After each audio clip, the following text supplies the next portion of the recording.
አለን ግን በዚህን ዘመን በጫማ ካልቾ በጥፊ እየተመታ በዱላ እየተቀጠቀጠ አይደለም አጋንንት የሚወጣው። አጋንንት አካል የለውም፣ አካላዊ መዋቅር የሌለው እንደዚህ የሚነካ የሚዳሰስ የሚገረፍ አካል የለውም። የሰው አካል ነው የሚገረፈው። ስለዚህ ጧፍ ገምዶ ሲገርፉ እንመለከታለን፣ በሰንሰለት ሲገርፉ እንመለከታለን፣ በእርግጫ ሲማቱ እናያለን፣ በጥፊ ሲማቱ እንመለከታለን። እንደዚህ አይነት አገልግሎት የተሳሳተ አገልግሎት ነው። በእግዚአብሔር ቃል ብቻ ነው አጋንንት ሊወጣ የሚችለው እንጂ በእንደነዚህ አይነት ዱላ ቀረሽ በሆኑ የሬስሊንግ ድብድብ በሚመስሉ መልከት አይደበደብም፣ አይቀጠቀጥም። ስለዚህ ሌጊዮን ያደረበት በሽተኛ እንደፈወሰው በማለት ይናገራል። በጣም ቁጥራቸው ብዙ ማለት ነው።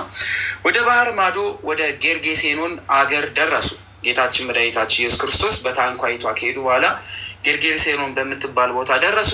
ከታንኳውም በወረዱ ጊዜ እርኩስ መንፈስ ያደረበት ሰው ከመቃብር ወጥቶ ተገናኙ። ስለዚህ መቃብር የሚለው በመቃብር ቤት ውስጥ ይኖር የነበረ እርኩስ መንፈስ ላዩ ላይ ያደረበት ሰው እየሮጠ በመምጣት ተገናኘው ማለት ነው። እርሱም በመቃብር ይኖር ነበረ። ማንም በእግር ብረት እንኳን ቢሆን ያስሮ ዘንድ አይችልም ነበረ። ማንም ሰው እግሩን በሰንሰለት ለማሰር እንኳን አልቻለም ነበረ። ይህ ሰው በጣም ከባድ ከመሆኑ የተነሳ ላዩ ላይ ያለው የሌጊዮን ጭፍራ ቁጥሩ በጣም ብዙ ከመሆኑ የተነሳ የሰው ልጆች ይህንን ሌጊዮን ያደረበትን ሰው እግሩን እንኳን በብረት ይሄ በሰንሰለት አስሮ ለማስቀመጥ እንኳን አልቻሉም ነበረ። ዘውትር በእግር ብረትና በሰንሰለት ይታሰር ነበርና ነገር ግን እግር ብረቱን ይሰብርና ሰንሰለቱን ይቀጠቅጠው ነበረ በማለት ያስቀምጣል። ቢታሰር እንኳን በየዕለቱ ሰንሰለቱን ይበጥሰው ነበረ። ሊያሸንፈው የሚችል አልነበረም።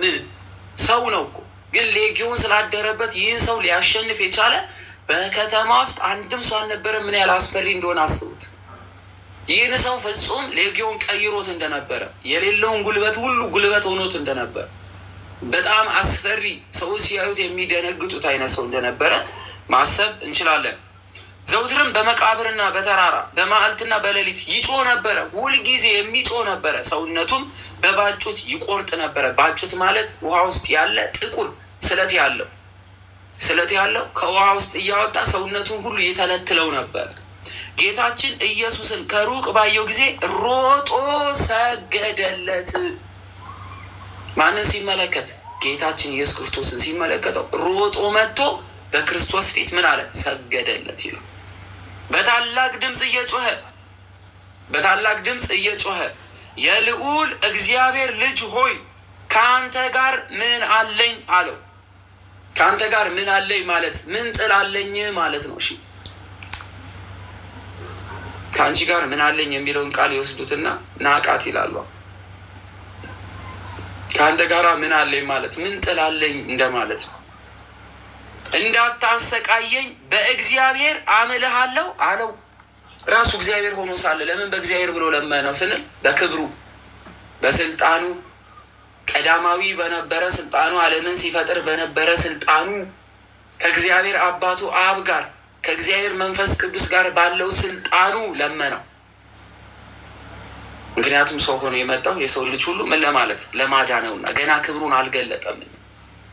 ስለዚህ ከአንተ ጋር ምን ጥል አለኝ? የልዑል እግዚአብሔር ልጅ ሆይ፣ የልዑል እግዚአብሔር ልጅ ኢየሱስ ሆይ ብሎ ጠራው።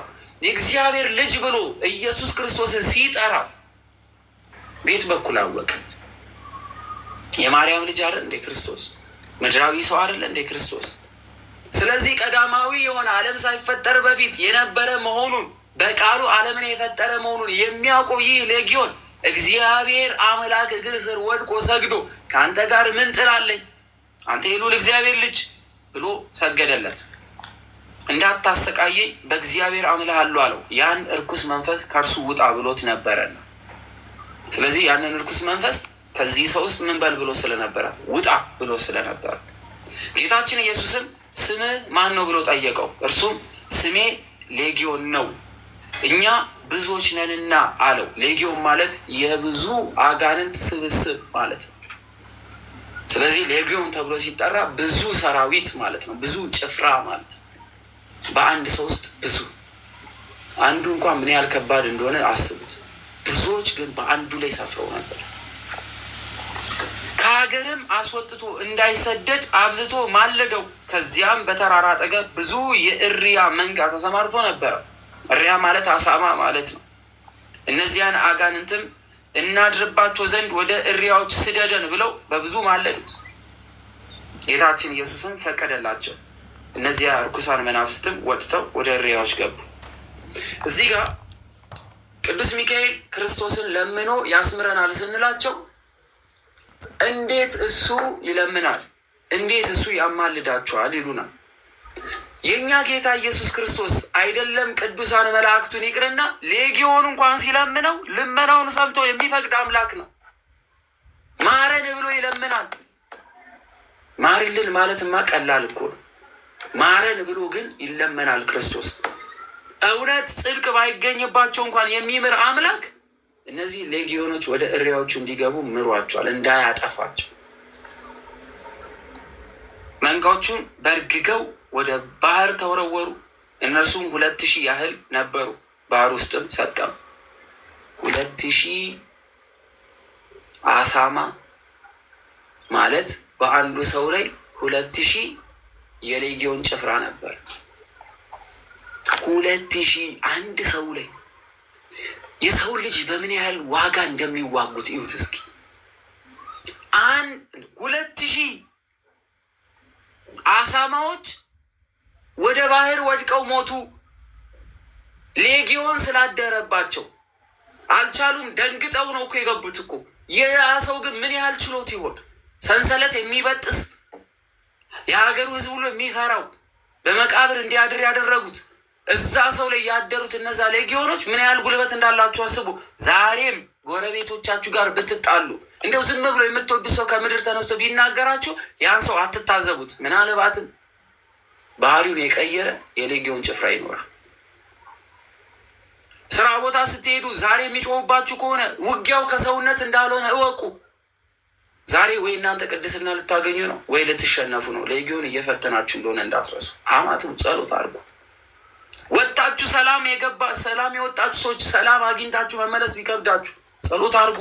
የሚዋጋችሁ ሰይጣን ቁጥሩን እየጨመረ እንደሆነ ወቁት። ልክ እነዛ ቁጥራቸውን ሲጨምሩ አንድ ሀገርን የሚጠብቅ ጦር ጉልበቱን እየጨመረ መሳሪያውን እየጨመረ እንደሚመጣ ሁሉ እኛም በጸሎት እየተጋን በሃይማኖት እየተጋን እየጸናን በእግዚአብሔር ቤት እየተመላለስን መጽናት ይጠበቅብን።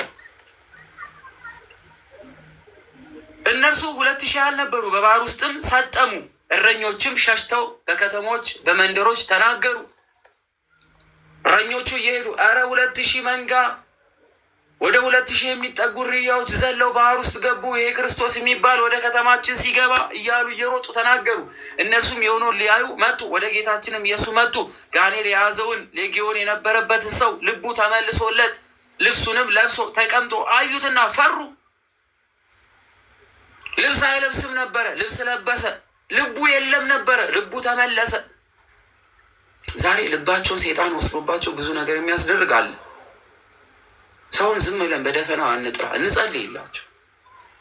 ወደ ልባቸው ሲመለሱ ያዝናሉ። አያውቁም የሚያደርጉትን ብዙዎች። ወደ ጌታችን ኢየሱስ መጡ። ጋኔል የያዘው ሌጊዮን የነበረበት ሰው ልቡ ተመልሶለት ልብሱንም ለብሶ ተቀምጦ አዩት፣ ፈሩ። ያዩ ሰዎች ጋኔል ለያዘው ሰው የሆነውን በእሪያዎች የተደረገውን ነገሯቸው። ከሀገራቸውም ይወጣ ዘንድ ይለምኑት ጀመረ።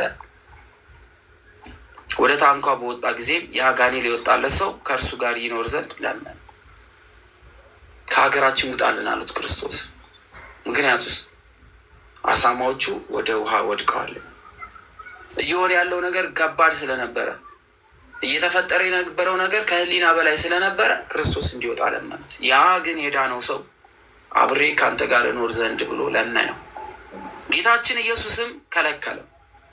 ወደ ቤት ወደ ወገኖች ሂድ፣ እግዚአብሔር ያደረገልህን ታላቅ ነገር ሁሉ ይቅር እንዳለም ተናገራል።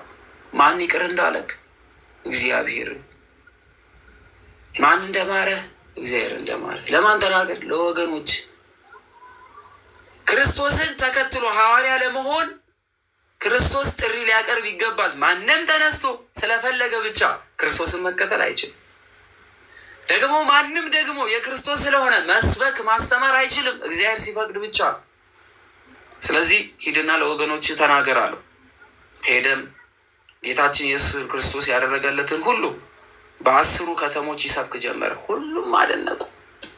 ሁሉም እግዚአብሔር አምላክ እንዲያደርገልኝ አለ። እስቲ አስቡ፣ ሲገልጸው እንደዚህ ብሎ ይገልጠው ይሆን? ጠባብ ደረት ያለው መልኩ ደስ የሚል ሲራመድ እርጋታው የለበሰው ልብስ ነጭ ነው። ደግሞ 12 ሐዋርያት ይከተሉታል። ከእሱ ጋር ደግሞ ብዙ ሰዎች ከኋላው ነበሩ። ድንገት እኔ ወዳለሁበት መጣ። ከዛ ወዲያ እኔ በጣም በሚያስፈራ ጩኸት ነበር። ምን እየተፈጠረ እንደሆነ አላውቅም። እግሩ ስር መውደቄን ያወቅኩት የሆነ ነገር ከላይ ላይ ሲቀለኝ ተመለከትኩ። ልቤ ወደ ራሴ ተመለሰ። ቀና ብዬ ስመለከተው ያበራ። እርሱ እውነት የእግዚአብሔር አብ ልጅ ነው፣ ድንቅ ነው እያለ ይሆን የሚሰብከው? በእጆቹ ነካኝ እያለ ይሆን የሚሰብከው? ዓለምን የፈጠረውን ከዓለም በፊት የነበረውን ደግሞ ዓለምን የሚያሳልፈውን እርሱን በጠባብ ደረት አየሁት ይሆን የሚለው? እግዚአብሔር አምላክ ያደረገለትን ነገር ሲመሰክር ምን ብሎ ይሆን? እጆቹን ነካሁት እኮ ብሎ ይሆን የሚናገር? ደግሞ የሚሰሙትስ ምን አለ ልክ እንዳንተ ባየ ነው፣ ደግሞ ምን አለ ልክ እንዳንተ በተደረገልን፣ ደግሞ ምን አለ ልክ እንዳንተ ያንን ዓለምን የፈጠረ አምላክን አቅፈ ነው በሆነ፣ ምን ነው ሽታውን አሽተ ነው ቢሆን፣ ምን ነው በአጠገቡ አልፈን ቢሆን ነው የሚሉት? ወይስ ምንድን ነው የሚሉት?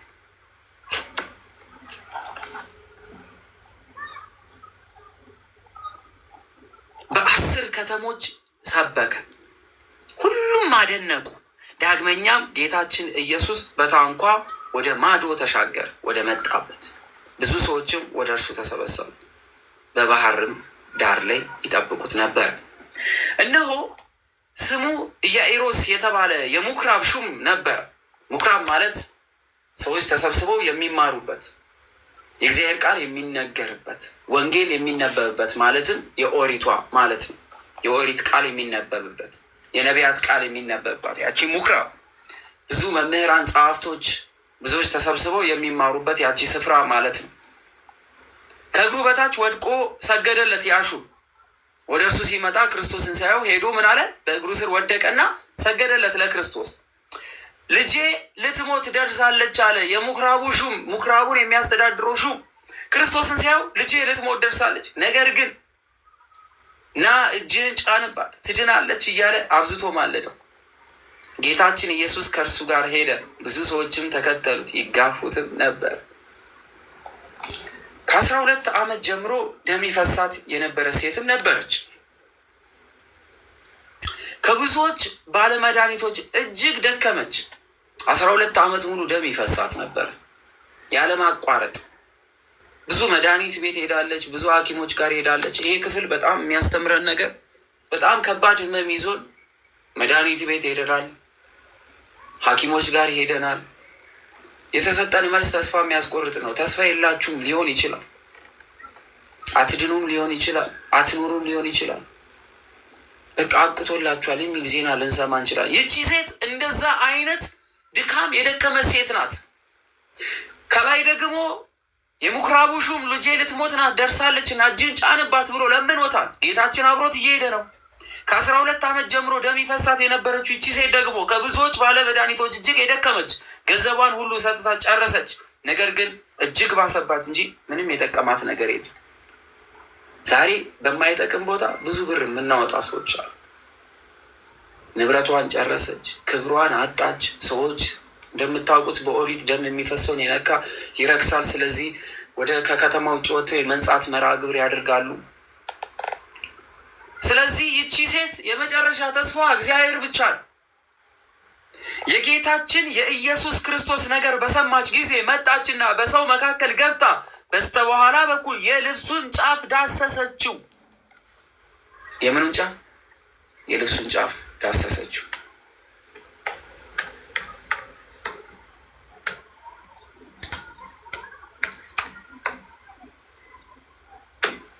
የልብሱን ጫፍ። ይህም መዝሙር ስሙት።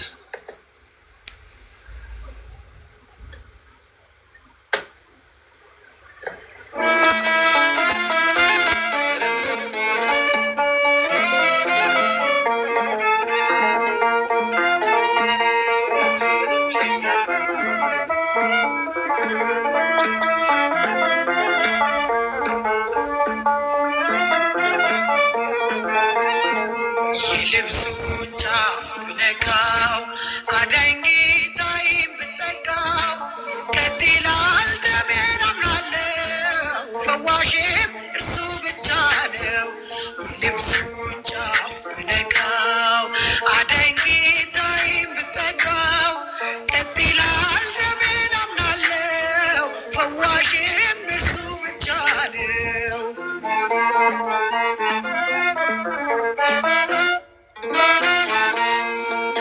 ባለመድኃኒቶች አሉ ባሉኝ ስፍራ ላልፈወስ ባዘን ገንዘቤን ስዘራ አጣው ጥበበኛ የሚያቆም መምህሬን።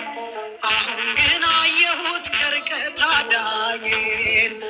አታቁሞኝ እኔን ልንካው መድኃኒቴን ልቁም ተፈውሼ ቀሚሱን ዳስሼ የልብሱን ጫፍ ብነካው አዳኝ ጌታዬን ብጠጋው ቀጥ ይላል ደሜን አምናለው። ፈዋሽም እርሱ ብቻ ነው።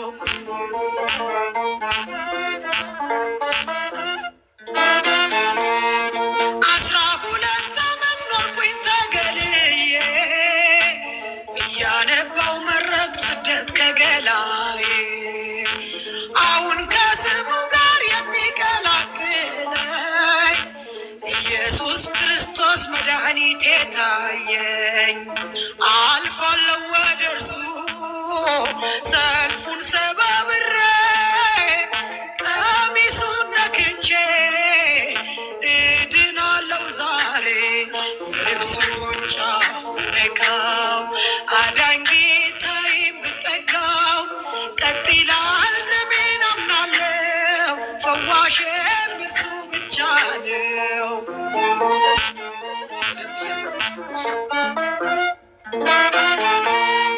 12 ዓመት ደም ስለፈሰሰኝ መራመድ ተሳነኝ አቅም እያነሰኝ። አሁን ጌታዬን ሳይ ጉልበቴ በረታ የዘመናት ጭንቄን ህልሜን የሚፈታ። አታቁሙኝ እኔን ልንካው መድኃኒቴን ልቁም ተፈውሼ ቀሚሱን ዳስሼ የልብሱን ጫፍ ብነካው አዳኝ ጌታዬን ብጠጋው ቀጥ ይላል ደሜን አምናለው። ፈዋሽም እርሱ ብቻ ነው።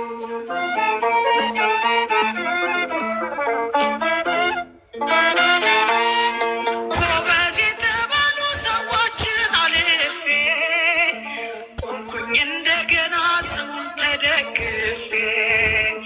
ቀሚሱን ስነካው ደሜም ወዲያው ቆመ። ኃይል ወጥቶኛል ብሎ ባሪያውን አከመ። ሁሉ ቢጸየፈኝ እርሱ ግን አቀፈኝ። በስስት እያየኝ በሰላም ሂጂ አለኝ። የልብሱን ጫፍ ብነካው አዳኝ ጌታዬን ብጠጋው ቀጥ ይላል ደሜን አምናለው። ፈዋሽም እሱ ብቻ ነው። የልብሱን ጫፍ ብነካው አዳኝ ጌታዬን ብጠጋው ቀጥ ይላል ደሜን አምናለው። ፈዋሽም እሱ ብቻ ነው። እንግዲህ በዚህ በቅዱስ ማርቆስ ወንጌል ላይ ምዕራፍ 5 ከቁጥር 25 ላይ ተጽፎ የምናገኘው ይህ ክፍል ነው። ስለዚህ ክፍል ነው። ይቺ ሴት 12 ዓመት ዝም ብሎ ደም ፈሰሳት ብቻ አይደለም። በዚህ በ12 ዓመት ውስጥ ሁሉም ሰው ተጸይፏታል። ቤተሰቧ ተጸይፏታል። ትዳር የላትም፣ ህይወት የላትም፣ ልጅ የላትም። ወደ መቅደስ መግባት አችልም፣ ወደ ምኩራብ መግባት አችልም፣ ሌሎች የሚያደርጉትን አገልግሎት ማድረግ አችልም።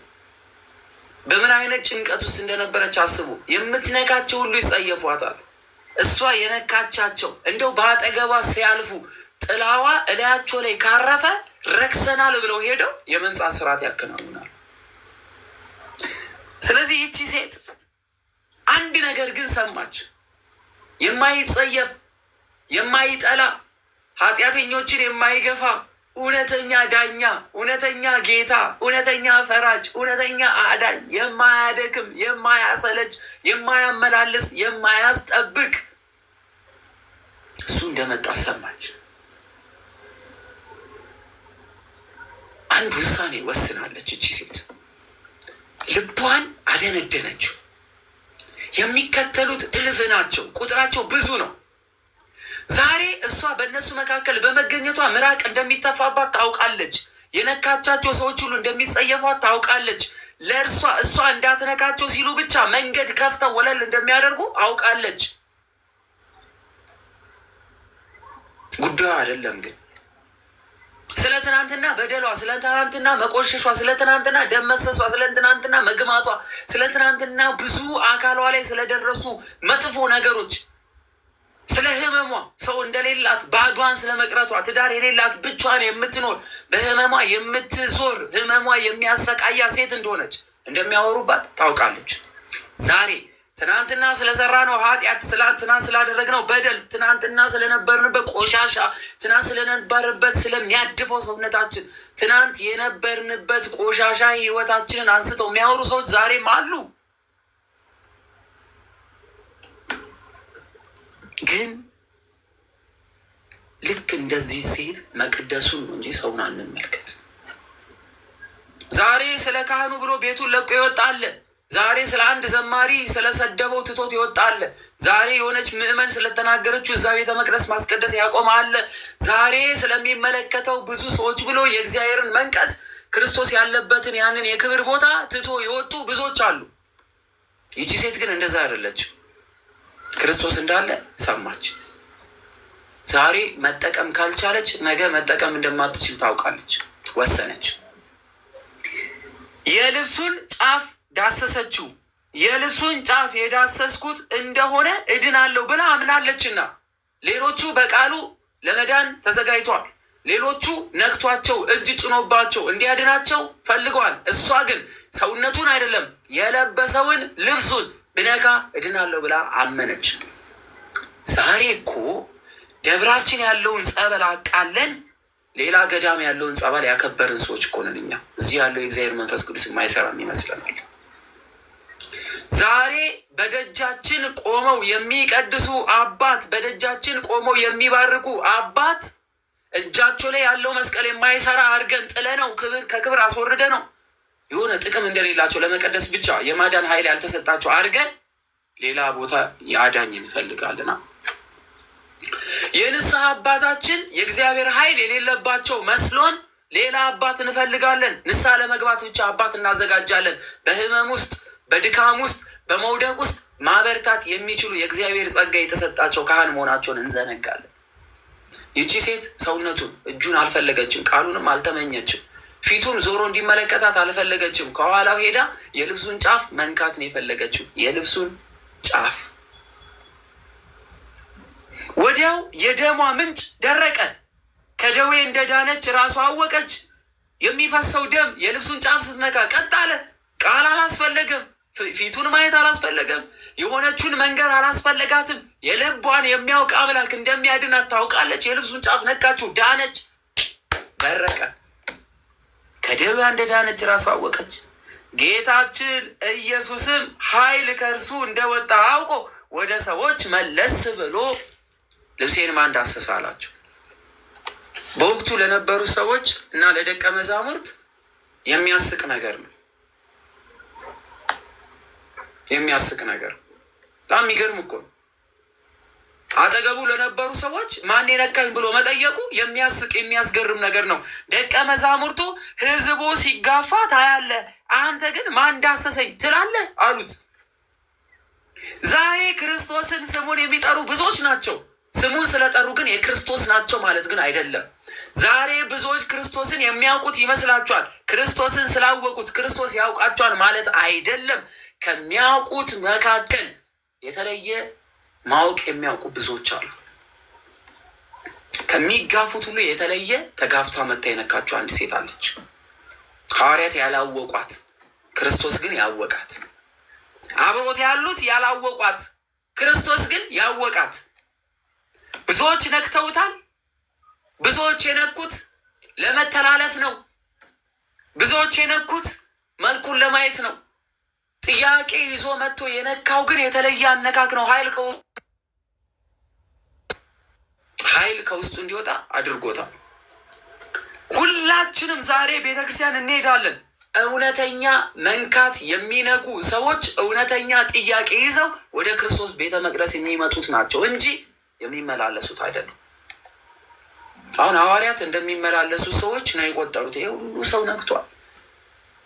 ህዝቡ ሲጋፋ ታያለህ። አንተ ግን ማን ዳሰሰኝ ትላለህ። ይህንንም ያደረገው ያይ ዘንድ ዘወር አለ። ይህን ያደረገውን ሰው ይመለከት ዘንድ ዘወር አለ። ብዙዎች ከጀርባ ቢኖሩ ዞረና አየ። ሴቲቱም የተደረገላትን ስላወቀች ፈራች፣ ሳታስፈቅድ ስለነካችው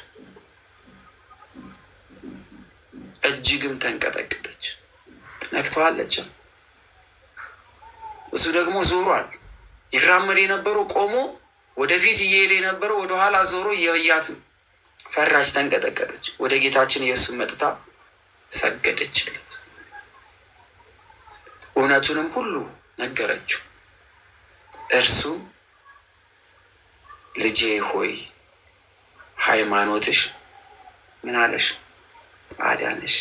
ሃይማኖት አያድንም የሚሉ ሰዎች ደህና ናችሁ? እምነት እንጂ ሃይማኖት አያስፈልግም የምትሉ ሰዎች እንደምን ናችሁ? ሃይማኖትሽ አዳነሽ።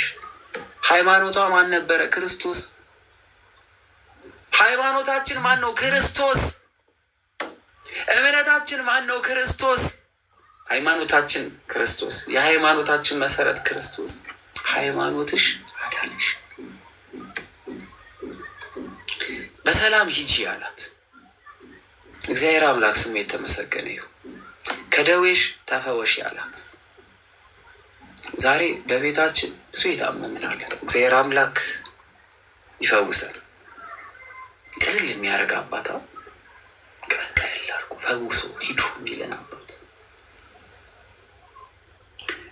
ከእርሷ ጋር ሲነጋገር ሰዎች ከምኩራብ ሹም ቤት መጥተው ልጅ ሞታለች፣ እንግዲህ መምህርን አታድክመው አሉት። ያ ሹም ነበረ እንዲወጣ ያደረገው ክርስቶስን። ይቺ ሴት ጋር የማዳን ስራ እግዚአብሔር አምላክ እየሰራ በመሀል መጡና ለዛ የምኩራቡ ሹም መምህሩን አታድክመው፣ ልጅ ሞታለች አሉት። ዛሬ አጨቅጭቁት፣ እርሱ አይሰማችሁም የሚሉ ብዙዎች አሉ። ተስፋ የሚያስቆርጡ እውነት ነው። በሰው አይን ተስፋ የተቆረጠበት ብዙ ነገር አለ። መምህሩን አታስቸግረው፣ ልጅ ሞታለች። ሰው ከሞተ በኋላ ተስፋ ይቆርጣል። ከሞት በኋላ ተስፋ እንዳለ የሚያሳይ አምላክ ግን አብሮት አለ። ልጅ ሞታለች፣ እንግዲህ መምህርን አታድክመው አሉት። ጌታችን ኢየሱስ ክርስቶስ ሲነጋገሩ በሰማ ጊዜ የምኩራቡን ሹም እመን እንጂ አትፍራ አለ። እንመን እንጂ አንፍራ። ማመን ከቻለን ብዙ ነገር እናደርጋለን። አሁን ጥያቄው የትምህርት አይደለም።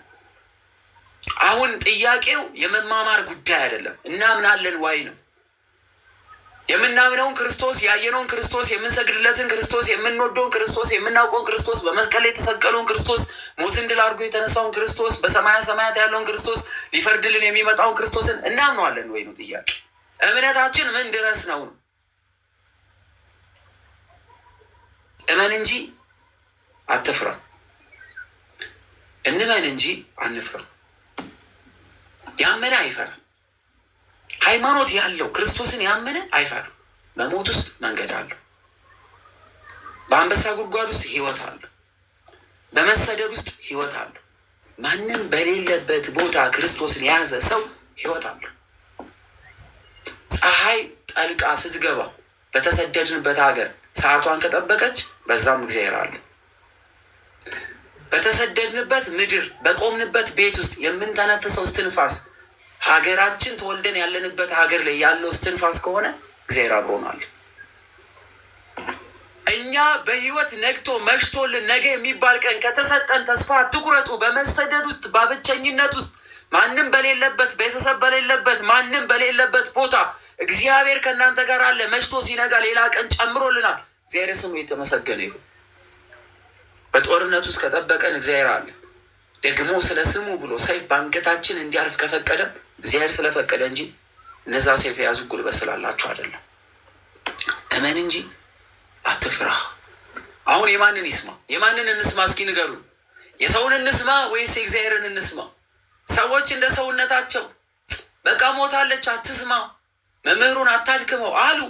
ደግሞ ክርስቶስ ደግሞ ቃል አወጣ፣ እመን እንጂ ደግሞ አትፍራ አለ። ይህ ሰው ማንን ይስማ? በሁለት ሰዎች በሁለት መካከል ቆሟል። አምላክም ሰውም የሆነ ደግሞ ሰው ብቻ የሆኑ ደግሞ ሁለት አይነት ሀሳብ አቅርቧል። የማንን እንስማ? ዛሬ ሲጎለን ለምንድን ነው የሰውን የምንሰማው? አጥታችኋል፣ ድሃ ናችሁ፣ የማትረቡ ናችሁ፣ እናንተ ርካሽ ናችሁ፣ ዋጋ የላችሁም የሚሉን ለምን እንስማ? ዋጋ ሰጥቶን ስለኛ ብሎ ከሰማያ ሰማያት ከዙፋን ወርዶ የተሰቀለውን ክርስቶስን እንስማ? ያከበረንን እንስማ ወይስ ሰውን እንስማ? ምንም የላችሁም ያሉንን እንስማ ወይንስ ደግሞ ከምንም አለመኖር ወደ መኖር ያመጣን የእግዚአብሔርን ታላቅ ስራ እንስማ? በሰዎች ሕሊና መፋቅን ነው መስማት ያለብን ወይስ በእግዚአብሔር ሕሊና ታስበን ሰው ሆነን መፈጠራችንን እናክብረው? የዘላለም ሕይወት የሚሰጠን ዘላለማዊ መንግስቱን እናስብ ወይንስ ምድራዊ በሆነ ሰዎች በሚያጨበጭቡት ዓለም እንጥፋ? ከሁለት አንዱ መምረጥ የኛ ድርሻ ነው። አሁን ጊዜው የማመን ጊዜው ያለ መፍራት፣ እመን እንጂ አትፍራ አለው። ከጴጥሮስና ከያዕቆብም ወንድም ከዮሐንስ በቀር የሚከተለው ማንም እንዳይኖር ከለከላቸው። ማንን ይዞ ሄደ? ጴጥሮስን፣ ያዕቆብን እንዲሁም ደግሞ ቅዱስ ዮሐንስን ይዟቸው ገባ። ሌሎቹ ጠብቁኝ አላቸው። ወደ ምኩራብ ሹም ቤት በገባ ጊዜ ያን ከማለቴ በፊት ቅዱስ ጴጥሮስ ተዘግዝቆ የተሰቀለው የሐዋርያት አባት የሆነው ቅዱስ ያዕቆብ የኢየሩሳሌም ሊቀ ጳጳስ የነበረው አንገቱን ተሰይፎ ከቅዱስ እስጢፋኖስ በኋላ የሞተው ቅዱስ ዮሐንስ ራእዩን የጻፈው ታላቅ የሆነው አባት የቅዱስ ያዕቆብ ወንድም። ስለዚህ እነዚህ ሶስቱ ገቡ። ወደ ምኩራብ ሹም ቤት በገባ ጊዜ ሲታወኩና ሲያለቅሱ እጅግም ሲጮሁ አገኛቸው። ተስፋ ቆርጧል። የተኛችሁ ሴት ሞታለች። ገብቶም ለማን ትጮሃላችሁ? ለምንስ ታለቅሳላችሁ? ልጅቱስ ተኝታለች እንጂ አልሞተችም አላቸው። አሁን አልሞትንም። ከእኛ በፊት ሞቷል ብለን ያላቸው ሁሉ ተኝተዋል እንጂ አልሞቱ። ስለ ዳግም ትንሣኤ ሲነግረን እነዚህ ሁሉ አሁን የምታያቸው ያንቀላፋሉ እንጂ ሁሉም የሚነሳ ነው። ለምሳሌ እኛ አሁን አልጋችን ላይ ስንተኛ ሞትን ነው እንዴ የምንባል? አንቀላፋን። በእግዚአብሔር ደግሞ እኛ ሞቶ የምንለውን ደግሞ ማንቀላፋት ነው፣ ዳግም ትንሣኤ ስላለ። ስለዚህ እቺ ሴት የትንሣኤ ምስክር ትሆን ዘንድ እግዚአብሔር በቃሉ ዳግም ትንሣኤ እንደሚሰጠን ሲያስተምረን አልሞተችም አላቸው። በጣምም ሳቁበት። ምን አሉ? ሳቁበት። ማነው የሚመዘግበው? ማርቆስ። ይቺ ሴት ተኝታለች እንጂ አልሞተችም፣ ለምን ብታለቅሱ ሲላቸው ሳቁበት፣ ተሳለቁ።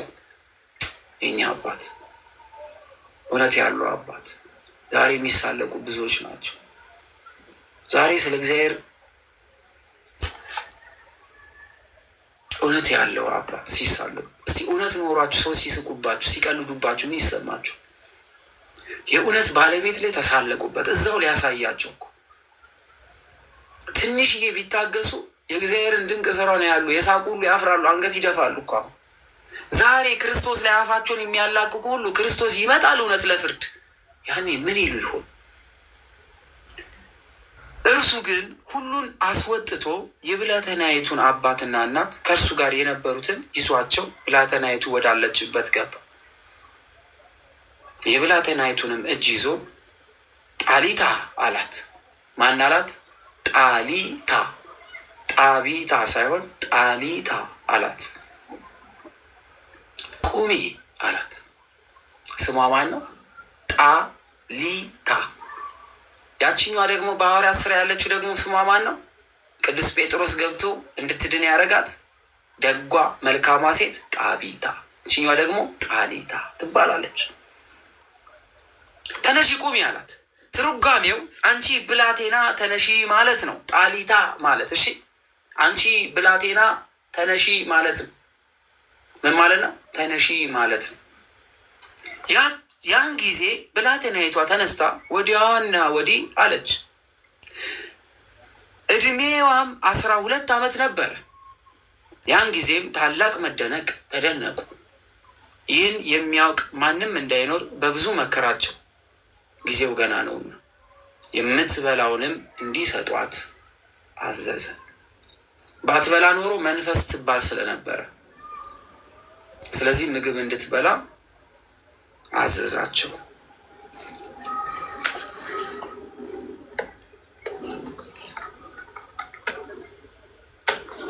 ወስብሐት ለእግዚአብሔር ወላዲቱ ድንግል ወለመስቀሉ ክብር። ይቆየን።